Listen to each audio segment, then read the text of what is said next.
2024 മോളിവുഡിന്റെ സുവർണ കാലഘട്ടം എന്ന് തന്നെ പറയാം. അതിന് കാരണം ഇന്ന് ലോകത്തെ തന്നെ ഞെട്ടിക്കുന്ന പ്രകടനമാണ് മലയാള സിനിമ ബോക്സ് ഓഫീസിൽ കാഴ്ചവെക്കുന്നത്.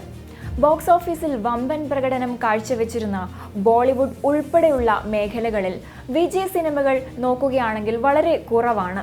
വമ്പൻ ബഡ്ജറ്റുകളിൽ ഇറങ്ങുന്ന സിനിമകളുണ്ടെങ്കിലും വിചാരിച്ച രീതിയിൽ ഈ വർഷം നേട്ടങ്ങൾ ഉണ്ടാക്കാൻ ബോളിവുഡ്, കോളിവുഡ്, ടോളിവുഡ് എന്നീ ഇൻഡസ്ട്രികൾക്കും സാധിച്ചിട്ടില്ല. പക്ഷേ മലയാള ചിത്രത്തിലേക്ക് നോക്കുകയാണെങ്കിൽ വമ്പൻ കളക്ഷനുമായി മുന്നേറിക്കൊണ്ടിരിക്കുകയാണ് മലയാള സിനിമ.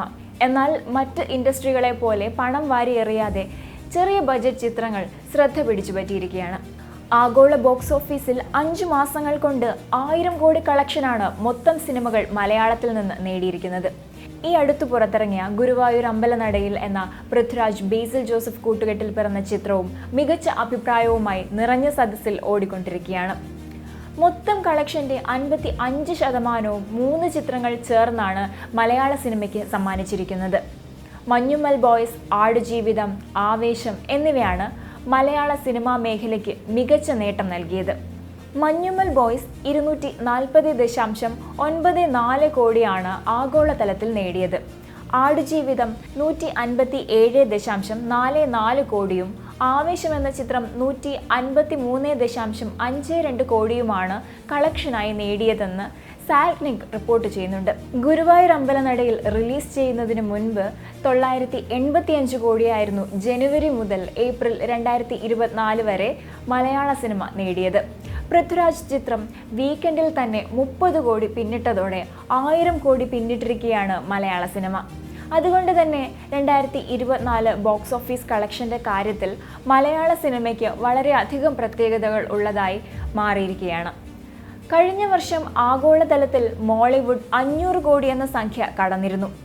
2018 കണ്ണൂർ സ്ക്വാഡ്, RDX, നേര്, രോമാഞ്ചം എന്നീ വമ്പൻ ഹിറ്റുകളായിരുന്നു ഇതിലേക്കെത്താൻ മലയാള സിനിമയെ സഹായിച്ചത്. 2024 ഇതുവരെ ഇന്ത്യയിലെ മൊത്തം ഗ്രോസ് കളക്ഷന്റെ 20% സമ്മാനിച്ചിരിക്കുന്നത്. ഇന്ത്യയിലെ ഏറ്റവും വലിയ ഇൻഡസ്ട്രിയായ ബോളിവുഡിന് ഇത് ആകെ 38% മാത്രമാണ്. ടോപ്പ് 10 ചിത്രങ്ങളിൽ 5 എണ്ണം മലയാളത്തിൽ നിന്നാണ്. മഞ്ഞുമ്മൽ ബോയ്സ്, ആടുജീവിതം, ആവേശം, പ്രേമലു, ഭ്രമയുഗം എന്നിവയാണ് ആ ചിത്രങ്ങൾ. ഇന്ത്യയിൽ നിന്ന് മാത്രമുള്ള കളക്ഷൻ 500 കോടി പിന്നിട്ടിരിക്കുകയാണ്. മഞ്ഞുമ്മൽ ബോയ്സ് ഇതിൽ നേടിയത് 141.99 കോടിയാണ്. ആടുജീവിതം 85.08 കോടിയും ആവേശം 84.73 കോടിയും പ്രേമലു 75.64 കോടിയും ഭ്രമയുഗം 27.03 കോടി എന്നിങ്ങനെയാണ് കണക്കുകൾ. 2023 ബോളിവുഡിന് 2000 കോടി ഗ്രോസറുകൾ ലഭിച്ചിരുന്നു. അതുപോലെ 500 കോടി ഗ്രോസർ ചിത്രങ്ങളും ഉണ്ടായിരുന്നു. ഷാറുഖ് ഖാന്റെ തിരിച്ചുവരവായിരുന്നു പ്രധാന കാരണം. ഈ വർഷം ഇതുവരെ വലിയ വിജയങ്ങളൊന്നും ബോളിവുഡിനില്ല.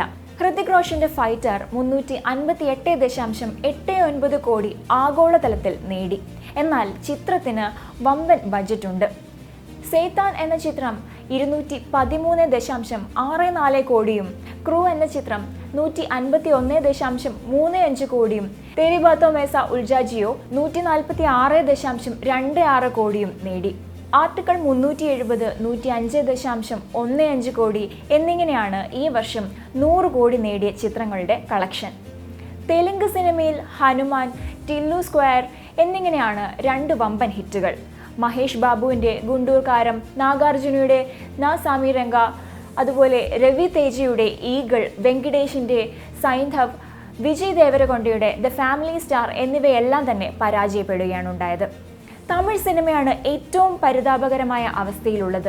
ക്യാപ്റ്റൻ മില്ലർ മാത്രമാണ് ഈ വർഷം 100 കോടി നേടിയത്. ഈ വർഷത്തെ വമ്പൻ ഹിറ്റായി അരമനെ 4 മാറിയിട്ടുണ്ട്. തമിഴ് സിനിമയിലെ പ്രതിസന്ധി ഘട്ടത്തിൽ കുറച്ചെങ്കിലും ആശ്വാസമേകിയത് അരൺമനെ 4 ആണെന്ന് തന്നെ പറയാം. എന്തായാലും മലയാള സിനിമയ്ക്ക് 2024 ഒരു സുവർണ കാലഘട്ടം തന്നെയാണ്. മാത്രമല്ല ഇനിയും ഒട്ടനവധി സിനിമകൾ പുറത്തിറങ്ങാനുണ്ട്. അതുകൊണ്ട് കളക്ഷൻ റെക്കോർഡുകൾ ഇനിയും നേടാനുണ്ട് മലയാള സിനിമയ്ക്ക്.